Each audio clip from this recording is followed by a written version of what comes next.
नमस्कार, स्वराज एक्सप्रेस में आप सभी का स्वागत है। मैं हूं आपके साथ कविता पांडे और आज का हमारा मुद्दा है राम पथ पर राजनीति। 22 जनवरी को अयोध्या में राम मंदिर की प्राण प्रतिष्ठा और लोकसभा चुनाव से पहले एक बार फिर प्रदेश सरकार को राम वन पथ गमन की याद आई है, जिसके चलते प्रदेश की सियासत में राम पथ को लेकर आरोप प्रत्यारोप का सिलसिला भी तेज हो चला है।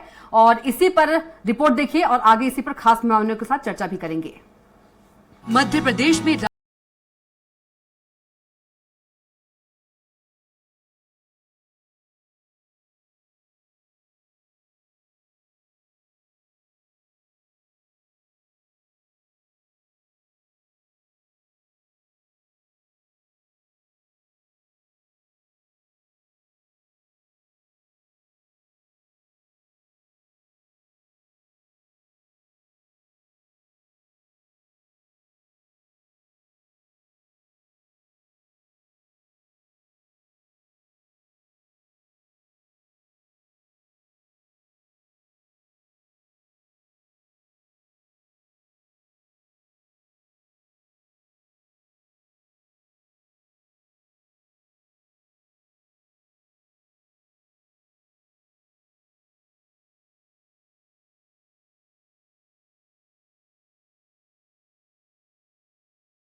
नेतृत्व में 22 जनवरी को एक नया इतिहास भारत की दुनिया के अंदर बन रहा है।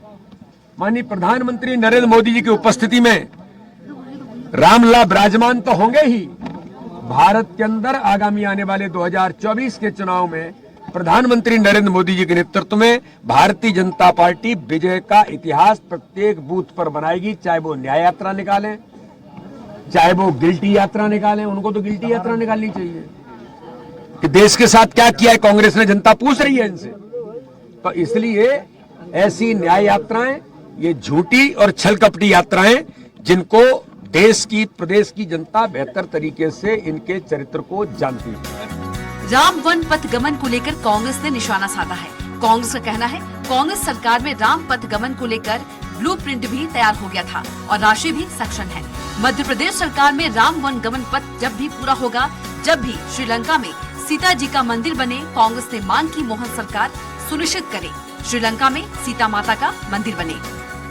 कांग्रेस की सरकार जाने के बाद 3-4 साल हो गए, लेकिन राम वन गमन पथ पर कोई बात बीजेपी की सरकार ने नहीं की। जब कमलनाथ जी की सरकार थी और मैं धर्मस्थ मंत्री था, तो करोड़ों रुपए हमने स्वीकृत किए थे इसके लिए। और राम वन गमन पथ पूरा जब होगा, जब सीता जी का मंदिर श्रीलंका में बने, जहां उन्होंने अग्नि परीक्षा दी थी और भगवान राम वहां से सीता जी को अयोध्या लाए थे। इस संदर्भ में मैं जब मंत्री था और एसीएस मनोज श्रीवास्तव जी थे, तो हम लोग श्रीलंका भी गए थे, जगह चिन्हित की, वहाँ के प्रधानमंत्री, राष्ट्रपति, विदेश मंत्री से मिले और जगह फाइनल उस समय वहाँ हो गई थी। पहले विरोध होता था, विरोध भी सब समाप्त हो गया। तो मेरा निवेदन है कि सरकार का नुमाइंदा वहाँ जाए, देखे और राम वन गमन पथ का काम भी शुरू हो और वहाँ सीता जी का मंदिर बने और लोग एहसास कर सकें राम वन पथ पर चलकर, भगवान राम को महसूस कर सकेंगे। जब वो राम वन गमन पथ बन जाएगा, उस पर लोग जा सकेंगे। राम वन गमन पथ के लिए सतना, पन्ना, कटनी, जबलपुर, नर्मदापुरम, उमरिया, शहडोल और अनूपपुर जिले के स्थलों को चिन्हित किया गया है। श्री राम वन गमन पथ में स्फटिक शिला, गुप्त गोदावरी, अत्रे आश्रम, शरभंग आश्रम, अश्वमुनि आश्रम, सुतिक्षण आश्रम, सिद्धा पहाड़, सीता रसोई, रामसेल, राम जानकी मंदिर, बृहस्पति कुंड, अग्निजीवा आश्रम, अगस्त्य आश्रम, शिव मंदिर, रामघाट, श्री राम मंदिर, मार्कंडेय आश्रम, दशरथ घाट, सीतामढ़ी सहित 23 स्थानों का विकास होना है। ऐसे में उम्मीद यही की जा रही है मुख्यमंत्री की समीक्षा बैठक के बाद श्री राम वन गमन पथ को अब दिशा और दशा शायद दोनों ही मिल पाएंगी। स्वराज एक्सप्रेस के लिए भोपाल से कुमार संदीप की रिपोर्ट।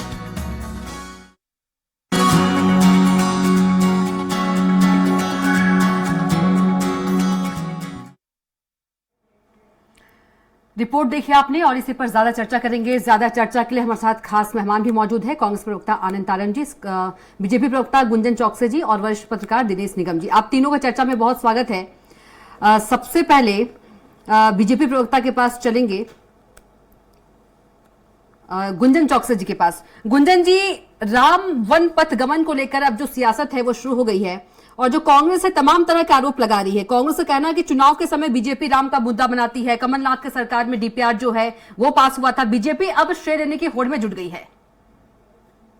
देखिए, ये शायद आपको और हमको और अब जनता को दिख रहा है कि भारतीय जनता पार्टी के लिए राम क्या है और कांग्रेस के लिए श्री राम का नाम सिर्फ और सिर्फ वोट बैंक के लिए इस्तेमाल करती है कांग्रेस। लेकिन भारतीय जनता पार्टी के लिए प्रभु श्री राम आस्था का विषय है, राजनीति का विषय नहीं। और इसलिए मैं भी आज प्रभु श्री राम पे राजनीति नहीं करना चाहती हूँ। श्री राम जी भारतीय जनता पार्टी के हर एक कार्यकर्ता के रोम रोम में बसते हैं और ये हमारा आज से नहीं कई वर्षों से आस्था का विषय रहा है, जिसे आज कई मेहनत के, इतने वर्षों की मेहनत के बाद आपने देखा, चाहे कार्यकर्ताओं ने काम किया हो, चाहे कारसेवक ने काम किया हो, आज इतनी कठिन संघर्ष मेहनत के बाद अगर श्री राम लला की प्राण प्रतिष्ठा अयोध्या में हो रहा है तो उससे कांग्रेस को इतनी तकलीफ क्यों है?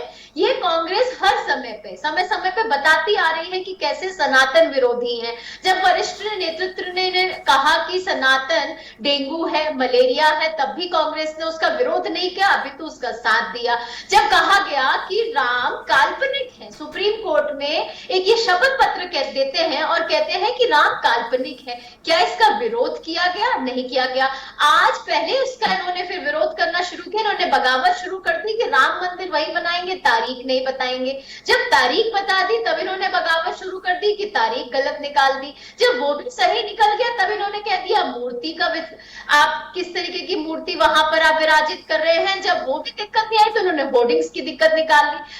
श्री राम के एक अच्छे काम में जिसमें 500 वर्ष की तपस्या है, जिसमें पूरी दुनिया का आज पूरी आस्था का विषय है, देश छोड़िए पूरा दुनिया आज राम में हो रही है, आज उस विषय पे सिर्फ कांग्रेस को तकलीफ क्यों है? पहले तो सवाल मुझे कांग्रेस से है कि अगर राम, चलिए इसका जवाब ले लेते हैं। चलिए गुंजन जी जवाब ले लेते हैं आनंद तारण जी से। क्यों दिक्कत है आनंद तारण जी कांग्रेस को? कहाँ दिक्कत है? गुंजन जी कह रही हैं मर्यादा पुरुषोत्तम श्री राम, मर्यादा पुरुषोत्तम प्रभु श्री राम। तो देश के जन जन में, और मैं तो कह रहा हूँ देश नहीं पूरे सृष्टि के जन जन में विराजमान है। भारतीय जनता पार्टी अभी इसी में कॉपीराइट कर रही है कि सब कार्यकर्ताओं और हमारे स्वयंसेवकों के उसमें, तो ये दिन ने यही बोल दिया ना। दूसरा एक बात और है, 2007 में जब रामपथ गमन की चर्चा हुई थी तो 2007 से आज क्या है 2024, कितने साल हो गए? 17 साल। 17 साल में भारतीय जनता पार्टी कहाँ खड़ी है? फिर वहीं खड़ी है। अभी हमारे पीसी शर्मा जी का मैंने सुन रहा था, उन्होंने बोला कि हम श्रीलंका में मंदिर का जगह देख के आए थे, जानकी जी के जगह देख के आए थे, सीता जी की मंदिर बनने की जगह देख के आए थे। भाई इन सब चीजों के व्यापक रूप से भारतीय जनता पार्टी चर्चा करे, निश्चित रूप से प्रसन्नता की बात है, लेकिन उसमें वो समय सीमा बता दें कि हम इतने दिन में कर रहे हैं, क्योंकि 17 साल हो गए, 17 साल में कुछ नहीं कर पा। दूसरी बात, भारतीय जनता पार्टी की हमारी बहन ये बोल रही है कि कांग्रेस, अरे भाई कब तक ये झूठ बोलते रहोगे? कब तक झूठ का चेला बोलते रहोगे? हमारे पूर्व प्रधानमंत्री स्वर्गीय राजीव गांधी जी ने कोर्ट दरवाजा खुलवाया था मंदिर का, प्रभु श्री राम के मंदिर के चबूतरे का भूमि पूजन आदरणीय पूर्व प्रधानमंत्री स्वर्गीय राजीव गांधी जी के समय में आरएसएस, भारतीय जनता विश्व हिंदू परिषद और सरकार के नुमाइंदे के तौर पर पूर्व मंत्री बूटा सिंह जी उपस्थित थे। तो ये कहां से काल्पनिक और ये सब बातें कर दी? ये भारतीय जनता पार्टी का। लेकिन आपके वरिष्ठ नेता जो है इस तरह के बयान देते हैं आनंद तारण जी, उसी पर जो बीजेपी है वो सवाल उठाती है। सुन तो लो सुन लीजिए। देखिए, दूसरा ये कि आज भी जो मंदिर बन रहा है ये कोई भारतीय जनता पार्टी तो बनी रही, तो आरएसएस तो बना नहीं रही, श्रेय बोले रहे, वो उसकी तारीख उन्होंने निश्चित कर ली, कोर्ट के आदेश से मंदिर बना है। कोर्ट के आदेश से मंदिर का निर्माण हुआ है। पैसा पूरे देश के हर आदमी का है, कांग्रेस के लोगों का भी है, बीजेपी का भी है, जनता का भी है और सरकार का भी पैसा है।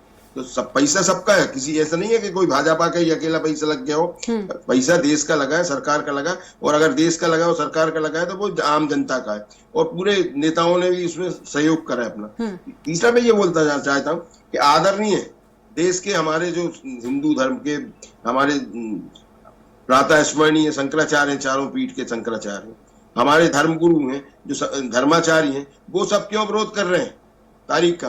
क्यों वो उस चीज का विरोध कर रहे हैं कि भाई इस तरह इस समय नहीं होनी चाहिए, इसलिए नहीं होनी चाहिए, इसका पूरा निर्माण नहीं हुआ। अब जब निर्माण नहीं हुआ तो क्या जरूरत है कि मोदी जी उसमें हठधर्मिता कर रहे हैं? मोदी जी क्या इन धर्मगुरुओं से बड़े हैं, शंकराचार्य जी से बड़े हैं? तो ये सब चीजें सामने आ रही है। भारतीय जनता पार्टी के एक प्रवक्ता एक चैनल पे अभी परसों नरसों में बैठा था किसी राष्ट्रीय चैनल पे, उसमें वो बोल रहे थे प्रभु श्री राम सबसे बड़े, सुन लीजिए गुंजन जी सुन लीजिए। प्रभु श्री राम सबसे बड़े, सुन ले भैया, सुन ले बहन जी, सुन ले जरा। प्रभु श्री राम सबसे बड़े हैं, लेकिन हमारे जो शंकराचार्य हैं, जो आज हमारे सामने कौन है? हमारे अगर भगवान और भक्त के बीच में कोई दूरी है, हमारे शंकराचार्य हैं, धर्मगुरु हैं, धर्माचार्य हैं, वो सब है। अब वो एक भाजपा के प्रवक्ता के रूप में जो बैठे थे, वो कह रहे थे कि प्रभु श्री राम की तो बात कर रहे थे, वो तो सबसे बड़े हैं, फिर वो कह रहे थे शंकराचार्य जी की क्या औकात है उनके सामने। इस तरह के अनर्गल वक्तव्य दे रहे हैं। इसका मतलब ये कि जो हमारी समाज है उसको तोड़ने का, विखंडन करने का काम तो भारतीय जनता पार्टी कर रही है। अभी तक तो ये हिंदू मुस्लिम करते थे, अब हिंदुओं में भी ये तोड़फोड़ करना चालू कर दी इनने। ठीक है, दिनेश निगम जी भी हमारे साथ मौजूद है, वरिष्ठ पत्रकार दिनेश जी। तारन जी आऊंगे आपके पास, दिनेश निगम जी भी है। दिनेश निगम जी, क्या कुछ कहेंगे? क्या वाकई राम के नाम पर राजनीति होते आ रही है और अभी आगे भी होगी? देखिए क्या है कि इसमें कोई दो रानी की इसकी जो प्लानिंग हुई थी, तो प्लानिंग भारतीय जनता पार्टी के ही कार्यकाल में हुई थी जी, है ना। और एक लंबा अरसा हो गया, कम से कम 15-20 साल का लंबा अरसा हो गया। इस बीच में अगर अपन 15 महीने को माइनस करें जी, तो पूरी गवर्नमेंट भारतीय जनता पार्टी की रही, सत्ता उन्हीं की रही। और अगर निश्चित रूप से अगर इसको गंभीरता से प्लानिंग करी गई थी 2006 या 7 में, तो इसके क्रियान्वयन में 2-4-5 साल के एक निर्धारित समय सीमा में इसको पूरा किया जा सकता था।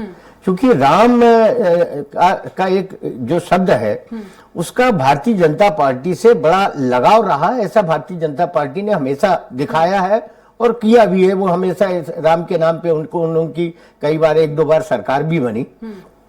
तो निश्चित रूप से अगर उन्होंने इस तरह से कोई योजना बनाई थी तो उसका क्रियान्वयन समय रहते हो जाना चाहिए इसमें। और फिर कांग्रेस की गवर्नमेंट आई 15 महीने के लिए, तो कमलनाथ जी ने भी उसमें डीपीआर बनाया और उसके लिए शायद बजट भी पारित किया था, ऐसा मेरी जानकारी में है। लगभग 300-350 कितने करोड़ रुपए उन्होंने पारित भी किया, 360 करोड़ शायद। हाँ, ये उन्होंने पारित भी किया था बजट में उन्होंने।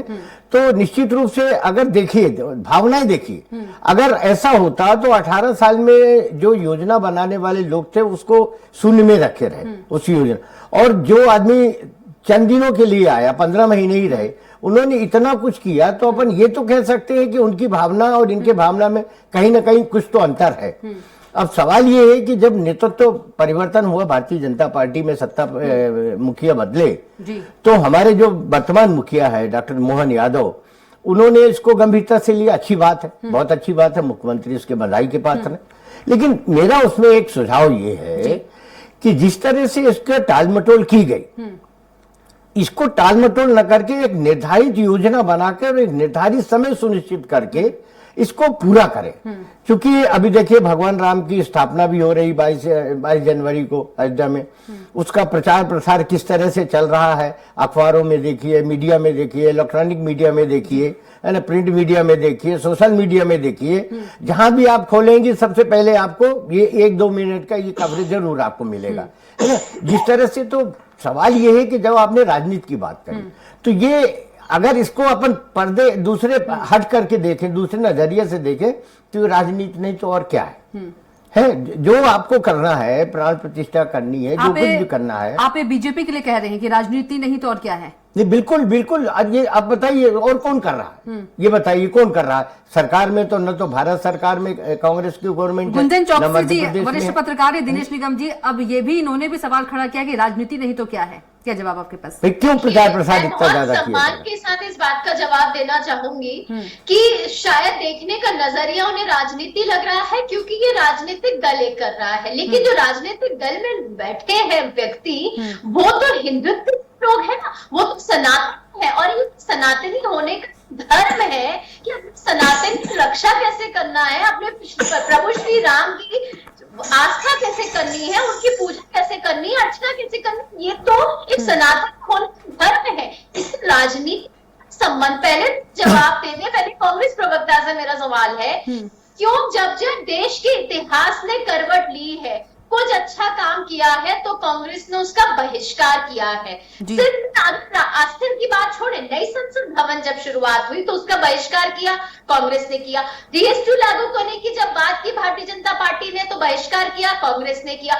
G20 समिट जहां पूरी दुनिया ने जिसके लिए गौरवान्वित महसूस किया, हमारे सनातन का डंका पूरी दुनिया में बजा, उसको बहिष्कार की बात किसने की? कांग्रेस ने की। श्री राम मंदिर की जब प्राण प्रतिष्ठा हो रही है श्री राम लला की, तो वहां बहिष्कार कौन कर रहा है? लेकिन गुंजन चौकसे जी, जो कांग्रेस है, गुंजन चौकसे जी, राम वन पथ गमन पर कांग्रेस जो है, माफ कीजिए तारण जी जो है, उन्होंने 17 साल का हिसाब मांगा, और जो कांग्रेस ये भी कह रही है कि रोड मैप पूरी तरह से तैयार है, राशि भी जारी कर दी गई है। अभी वरिष्ठ पत्रकार दिनेश निगम जी ने भी कहा, तो टाल मटोल क्यों किया जा रहा है?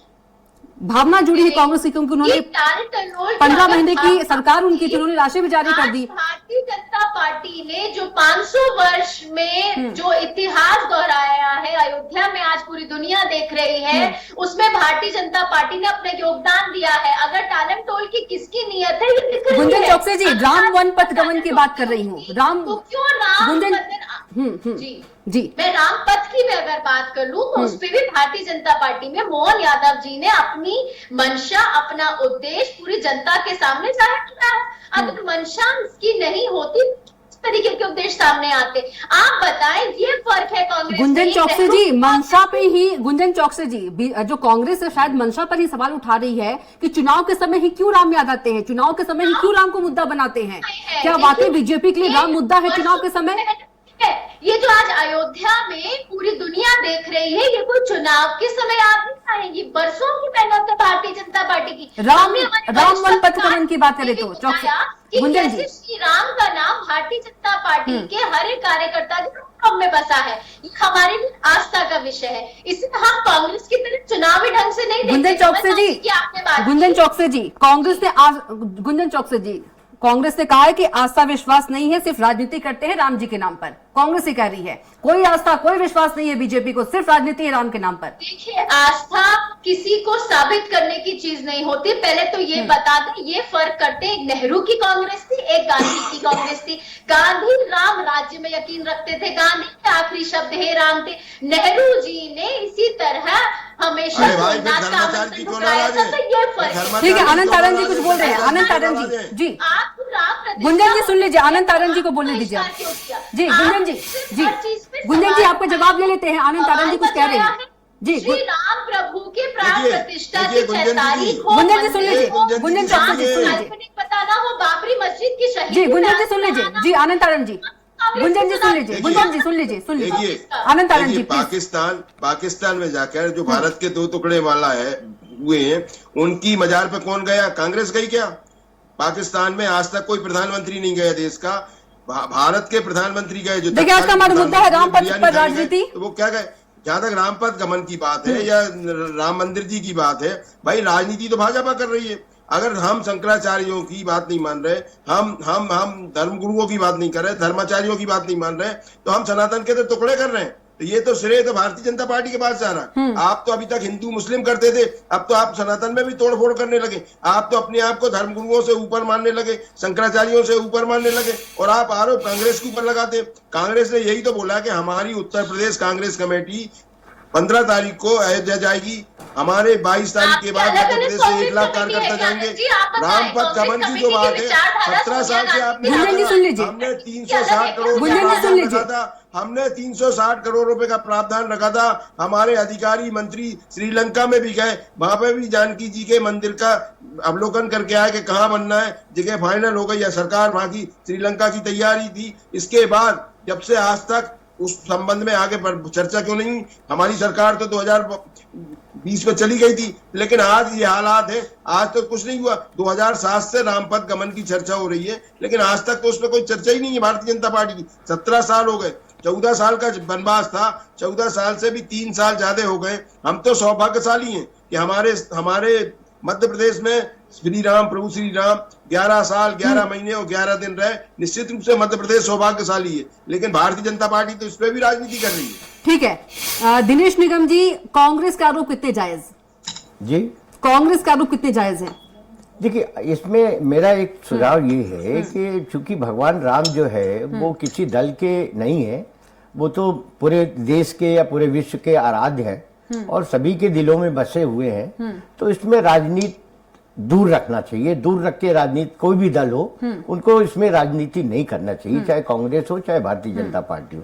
पर जो वर्तमान परिस्थितियों में इधर से देखने को मिल रहा है, उसमें ये तो लगता है कि जैसे कांग्रेस ने भी, एक गलती तो कांग्रेस ने भी करी है, वो कांग्रेस के लोग स्वीकार करें या ना करें, कि अगर उनको प्रांत प्रतिष्ठा का न्योता मिला था तो उसमें वो जाते नहीं जाते, लेकिन जिस तरह से उन्होंने उस निमंत्रण को ठुकरा करके और उसका जो मीडिया में या इलेक्ट्रॉनिक मीडिया में जो कवरेज या प्रचार प्रसार हुआ है ना, इसका जो मैसेज जो गया है वो बहुत गलत गया है। आम जनता में कांग्रेस के प्रति जो है वो आक्रोश देखने को मिल रहा है। और तो और कांग्रेस के खुद के कई ऐसे नेता थे कि जिन्होंने इसका समय रहते विरोध किया, तो ये गलती तो कांग्रेस ने कर दी।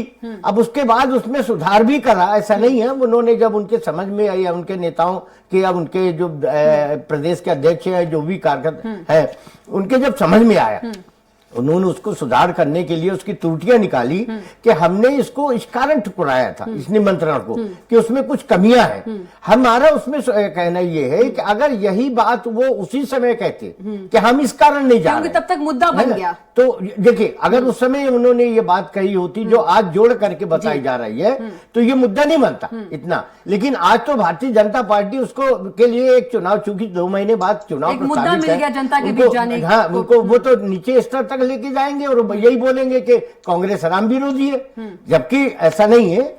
चूंकि कांग्रेस ने मध्य प्रदेश के अलावा आप देखिए छत्तीसगढ़ में भी इसी राम के नाम पे जो है राम वन की योजना बनी, और उसमें जो भूपेश बघेल रहे, उन्होंने बहुत लंबा काम किया। और ऐसा नहीं कि उन्होंने टाल मटोल की है, योजना बनाई, योजना का क्रियान्वयन किया और अधिकतर उसमें काम भी हुआ। तो ये अपन ये नहीं कह सकते कि कांग्रेस के प्रति जो है कांग्रेस के राम के प्रति कांग्रेस की भावना गलत है। कांग्रेस ये भी तो कह रही है कि राम हमारे दिल में है। नहीं, तो मैं आपसे आप उदाहरण देता रहा हूँ, मैं आपको, मैं वही तो कह रहा हूँ। चौक से जी बहुत हंस रही है, कुछ कहना चाह रही है। मैं एक सेकंड मैं ये कह रहा हूँ, अगर कांग्रेस के राम विरोधी होती या राम के प्रति उनकी आस्था नहीं होती, तो ऐसी योजना बना के उसका क्रियान्वयन वो क्यों करते?